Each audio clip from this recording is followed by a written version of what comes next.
ओम शांति। आज बाबा के 13 तारीख के महावाक्य हैं। आज बाबा ने कहा, मीठे बच्चे, लक्ष्य सोप से आत्मा रूपी मैले कपड़े को साफ करो, पवित्रता के मैनर्स धारण करो और दूसरों को कराओ। प्रश्न है, कौन सी जादूगरी बहुत फर्स्ट क्लास जादूगरी है? कैसे?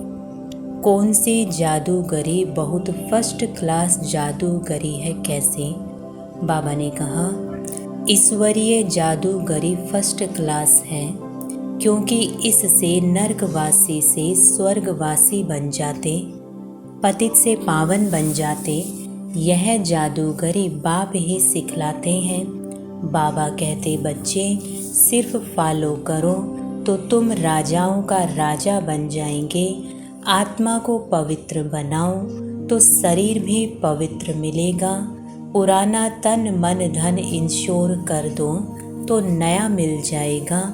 ऐसा सौदा संगम पर बाप ही सिखलाते हैं। गीत है, आज अंधेरे में है इंसान। ओम शांति।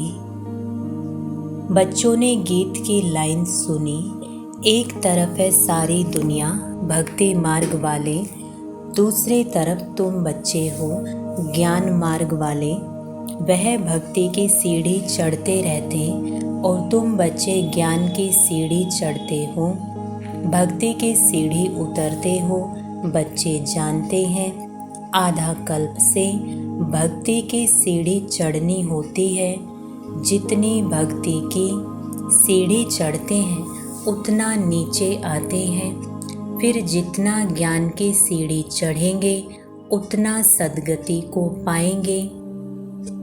भक्त भी पहले अव्यभिचारी होते हैं, पीछे व्यभिचारी बनते हैं, फिर बिल्कुल ही अंधश्रद्धा में चले जाते हैं। कुछ भी नहीं समझते, गाते भी हैं, हम घोर अंधियारे में हैं। सतगुरु बिगर घोर अंधियारा है। गुरु तो यहाँ बहुत है, अब सच्चा गुरु कौन है? साधु संत महात्मा भक्त आदि सब साधना करते हैं अथवा याद करते हैं, शास्त्र वेद उपनिषद पढ़ते हैं, फिर भी कहते हैं भगवान जब आएंगे तभी आकर हमारी सद्गति करेंगे। सद्गति दाता को ही पतित पावन कहा जाता है। अभी तुम बच्चे रोशनी में आए हो, पतित पावन बाप को जानते हो और उनको याद करते हो। जितना जो बच्चा बाप को याद करता है और ज्ञान धारण करता है, उतना उनका अज्ञान अंधेरा विनाश हो जाता है। रोशनी में ले जाने वाला एक ही बाप है। तब कहते हैं ज्ञान अंजन सतगुरु दिया, अज्ञान अंधेर विनाश। कोई सुरमा नहीं है, यह ज्ञान की बात है। ज्ञान के साथ योग भी रहता है। अब तुम बच्चों का बुद्धि योग लगा हुआ है निराकार परमपिता परमात्मा के साथ, परंतु तुम्हारे में भी नंबरवार है और कोई मनुष्य मात्र का सर्वशक्तिमान परमपिता परमात्मा के साथ योग है नहीं। तुमको भी बाप से मुक्ति और जीवन मुक्ति धाम से योग लगाना पड़ता है। मुक्ति जीवन मुक्ति के लिए भी दैवी मैनर्स चाहिए। इस समय सबके मैनर्स आसुरी हैं। परमपिता परमात्मा के गुण गाए जाते हैं। मनुष्य सृष्टि का बीज रूप है, सत्य है, चैतन्य है, आनंद का सागर है, ज्ञान का सागर, पवित्रता का सागर है, फॉर एवर है। उनका यह पद अविनाशी है और कोई मनुष्य का अविनाशी पद हो नहीं सकता। भल अभी तुम ज्ञान के सागर पवित्रता के सागर बनते हो, परंतु लिमिटेड बनते हो। बाप कहते हैं मैं अनलिमिटेड हूँ, तुमको अनलिमिटेड बना नहीं सकता। नहीं तो खेल कैसे चले? तुम फॉर एवर नहीं बन सकते हो।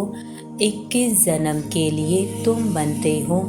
21 पीढ़ी गाए हुए हैं। तुम फॉर एवर बनो, यह कायदा नहीं है। मैं हूँ ही एवर प्योर, रहता ही हूँ परम धाम में। मेरे पास ज्ञान पवित्रता आदि है ही है। तुम भूल जाते हो तो इस समय बाप आकर बच्चों को घोर अंधियारे से निकाल ज्ञान और योग से पवित्र बनाते हैं, और कोई ऐसे कह ना सके कि मैं परम धाम से आया हूँ। मुझ बाप को याद करो। भल सन्यासी अपने को परमात्मा भी कहलाते, परंतु ऐसे नहीं कह सकते कि मैं परम धाम से आया हूँ, अब मुझे याद करो। इन महावाक्यों की कोई कॉपी नहीं कर सकते। बाप कहते हैं मैं आता ही हूँ तुमको राजाओं का राजा बनाने। अब बनेंगे वही जो कल्प पहले बने होंगे। तुम जानते हो कितने बच्चे पवित्र बनते हैं, कितने अशुद्ध मैले भी बन जाते हैं। बाप आकर मैले कपड़ों को साफ करते हैं। आत्मा ही मैली बनती है। आत्मा को समझाते हैं तुमको माया ने कितना मैला बना दिया है। एक जन्म की बात नहीं, जन्म जन्मांतर की बात है। अब बाप आकर आत्मा को साफ करने के लिए लक्ष्य सौंप देते हैं। कहते हैं मुझे याद करो, तो तुम्हारी आत्मा जो उझाई हुई है वो योग से जग जाएगी। स्मृति दिलाते हैं तुमको स्वर्ग में भेजा था, माया ने मैला बना दिया है। अब तुमको स्वर्ग का मालिक बनाने आया हूँ। मैं इस ब्रह्मा तन से शिक्षा दे रहा हूँ। आत्मा को कहते हैं देही सहित देह के सभी संबंधों को भूल मुझ बाप को याद करो, तो आत्मा साफ हो जाएगी। फिर तुमको शरीर में भविष्य में नया मिलेगा। तत्व आदि भी सतो प्रधान हो जाते हैं। बाप कहते हैं इस पुरानी दुनिया को भूल जाओ, मुझे याद करो तो मेरे पास पहुंच जाएंगे। इस पुरानी दुनिया में कोई चीज़ बनाते हैं तो उस पर नया नाम रख देते हैं। जैसे नई दिल्ली कहते हैं, परंतु दुनिया तो पुरानी है ना। अब तुम बच्चों का बुद्धि योग पुरानी दुनिया से बिल्कुल हट जाना चाहिए। तुम आत्माओं को स्वीट होम में जाना है। अब अपने को आत्मा निश्चय करना पड़े और बाप को याद करो तो अंतमति सो गति हो जाएगी। मनुष्य तो अनेकों को याद करते हैं, कोई गुरु को, कोई श्री कृष्ण को, परंतु यह नहीं जानते कि श्री कृष्ण आदि कहाँ गए। यह भी नहीं जानते कि पुनर्जन्म सबको लेना है जरूर। यह रस्म सृष्टि के आदि से चली आ रही है। सतयुग आदि में देवी देवता थे तो जरूर पुनर्जन्म में वहाँ से शुरू हुआ होगा। पहले पहले है श्री कृष्ण फर्स्ट पावन मनुष्य, उनकी महिमा ज़्यादा है। लक्ष्मी नारायण की इतनी नहीं है, क्योंकि बच्चे पवित्र सतोप्रधान होते हैं, परंतु यह नहीं जानते कि श्री कृष्णपुरी कहाँ है। वैकुंठ कहते हैं, परंतु सतयुग का किसको पता ही नहीं है। श्री कृष्ण को द्वापर में ले गए हैं। वह नाम रूप दूसरे जन्म में हो नहीं सकता। श्री कृष्ण तो सतयुग में था। तुम जानते हो यह जगत अम्बा जगत पिता जाकर लक्ष्मी नारायण बनते हैं। सतयुग को कृष्णपुरी कहा जाता है। अब है कंसपुरी, यह आसुरी नाम है। वहाँ है दैवी संप्रदाय, यहाँ है आसुरी संप्रदाय। यह नाम सिर्फ गीता में है और कोई शास्त्रों में हो ना सके। बाप बैठ संगम पर समझाते हैं तो बाप है रचयिता, उनको कहा जाता है मनुष्य सृष्टि का बीज रूप। तुम गाते भी हो बाबा आप पतित पावन हो, इस पतित दुनिया को आकर पावन बनाओ। पावन सृष्टि को रचकर पतित दुनिया का विनाश कराओ। बरोबर ब्रह्मा द्वारा पावन सृष्टि रचते हैं, फिर शंकर द्वारा पतित सृष्टि का विनाश होता है। यह बातें और कोई नहीं जानते। अब तुम बच्चे बाप के साथ योग लगाते हो। तुम देखते हो मैले कपड़ों को सटका लगाते हैं तो कोई फट भी पड़ते हैं। इतने तो अजामिल जैसे पापी हैं जो बिल्कुल साफ नहीं होते। बाबा कितना अच्छी रीति समझाते हैं। बच्चे, मोस्ट बिलवेड बाप और मोस्ट बिलवेड सुख धाम को याद करो। यह है अति दुख धाम। सभी त्राही त्राही करते हैं, एक दो को मारते हैं, फिर कहते हैं भगवान रक्षा करो। बाप तो है लिबरेटर।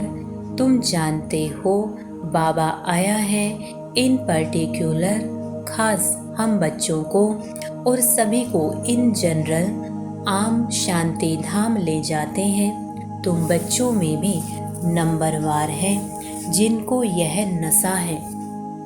यह पढ़ाई भी कम नहीं है, पढ़ाते भी देखो किसको है। अजामिल जैसे पाप आत्माओं को स्वर्ग का मालिक बनाते हैं। बच्चों को बार बार समझाते हैं कि तुमको दैवी गुण धारण करना है। एम ऑब्जेक्ट तो बुद्धि में है। यह पवित्रता के मैनर्स और कोई नहीं सुनाते हैं। सन्यासी तो घर बार छुड़ाते हैं। तुमको घर बार नहीं छोड़ना है, परंतु पुरानी दुनिया को ही छोड़ना है। वह है हद का सन्यास, यह है बेहद का सन्यास। सन्यासियों को बहुत मान मिलता है। यहाँ तो कोई सन्यासी आते हैं तो उनको कहा जाता है पहले ड्रेस बदली करो, स्त्री को जाकर ज्ञान सुनाओ। बहुत आकर तुम्हारे चरणों में गिरेंगे। माताओं के बगैर उन्हों का उद्धार हो नहीं सकता, क्योंकि तुम नॉलेज देती हो। बाकी चरणों में गिरने की कोई बात नहीं है। कोई नमस्ते व राम राम कहते हैं तो जवाब देना होता है। बाप भी कहते हैं बच्चे नमस्ते। मैं तुमको अपने से भी ऊंच बनाता हूँ।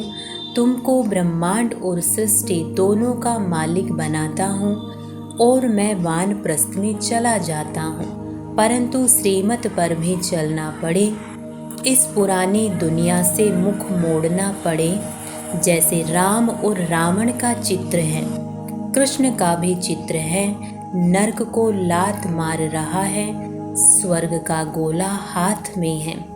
बाबा बहुत अच्छी तरह समझाते हैं, परंतु बिरला कोई यह व्यापार करते हैं। बाप को तन मन धन दे नया लेते हैं।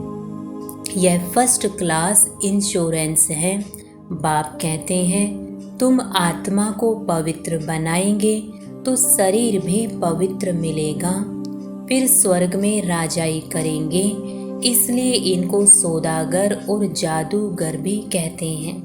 पतित को पावन बनाना यह ईश्वरीय जादूगरी है। बाप कहते हैं नरकवासियों को स्वर्गवासी बनाओ।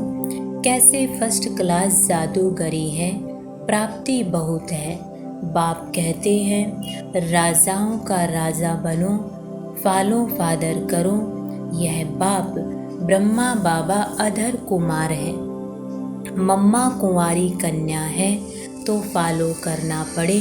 तुम कहेंगे हम भाई बहन बाप से वर्षा लेते हैं। वैसे लौकिक में बहन को वर्षा नहीं मिलता है, भाई को मिलता है। यहाँ तुम सबको मिलता है क्योंकि तुम सब आत्माएं हो। बाप कहते हैं तुम सबको मेरे पास आना है। फिर तो यह भाई बहन का नाता टूट जाता है। वहाँ है बाप और बच्चों का नाता, इसलिए कहते हैं we are all brothers. Brotherhood है, फादरहुड होता नहीं। सर्वव्यापी के ज्ञान ने बहुत नुकसान किया है। अब तुम बच्चों को बाप को याद करना है, ऐसे नहीं कोई योग में बिठाई। तुमको लक्ष्य मिला हुआ है, मुरली सुनकर फिर चलते फिरते योग में रहना है। यात्रा है, जा रहे हैं, 8 घंटा भर सर्विस करो, वह भी छूट है, बाकी टाइम देना है। मुख्य बात है पवित्रता की। 1-2 को पतित बनाते, आदि मध्य अंत दुखी किया है। अब बिल्कुल झाड़ सड़ गया है। बाबा आकर सड़े हुए झाड़ को दैवी झाड़ बनाते हैं। अब श्रीमत पर चलो। शिव बाबा भी बात करते हैं तो ब्रह्मा भी बात करते हैं, परंतु तुम जानते हो शिव बाबा हमारा बाप भी है, टीचर भी है, तो सतगुरु भी है। तुम बच्चे भी हो तो स्टूडेंट भी हो, और तुमसे गारंटी करते हैं तुमको वापस ले जाऊंगा। ऐसी गारंटी और कोई कर ना सके। वह तो सिर्फ अपने ऊपर बड़े बड़े टाइटल रखा लेते हैं। अब तुमको अथॉरिटी मिली है, तुम समझा सकते हो कि जगत गुरु है एक, वही सबकी सद्गति करते हैं। ऐसे सुखदाता बाप को कोई जानते नहीं। अगर बाप को जाने तो प्रॉपर्टी को भी जान जाए। अच्छा, मात पिता बाप दादा का मीठे मीठे सिकीलदे बच्चों प्रति याद प्यार और गुड मॉर्निंग। रूहानी बाप के रूहानी बच्चों को नमस्ते। हम रूहानी बच्चों के रूहानी बाप दादा को गुड मॉर्निंग और नमस्ते। धारणा के लिए मुख्य सार। पहला पॉइंट, अंतमति सो गति के लिए पुरानी दुनिया से दिल हटाकर अपना मुख मोड़ लेना है, अपने स्वीट होम को याद करना है। दूसरा पॉइंट है, सौदागर बाप से सच्चा सौदा करना है, तन मन धन सब इंश्योर कर पालो पादर करना है। वरदान है, हद की दीवारों को पार कर मंजिल के समीप पहुंचने वाले उपराम भव। हद की दीवारों को पार कर मंजिल के समीप पहुंचने वाले उपराम भव। स्पष्टीकरण है, किसी भी प्रकार की हद की दीवार को पार करने की निशानी है। पार किया, उपराम बना। उपराम स्थिति अर्थात उड़ती कला। ऐसी उड़ती कला वाले कभी भी हद में लटकते व अटकते नहीं। उन्हें मंजिल सदा समीप दिखाई देती है। वे उड़ता पंछी बन कर्म के इस कल्प वृक्ष की डाली पर आएंगे। बेहद के समर्थ स्वरूप से कर्म किया और उड़ा, कर्म रूपी डाली के बंधन में फंसेंगे नहीं, सदा स्वतंत्र होंगे। स्लोगन है, अनुभवों की अथॉरिटी बनो तो माया के भिन्न भिन्न रॉयल रूपों से धोखा नहीं खाएंगे। अनुभवों की अथॉरिटी बनो तो माया के भिन्न भिन्न रॉयल रूपों से धोखा नहीं खाएंगे। ओम शांति।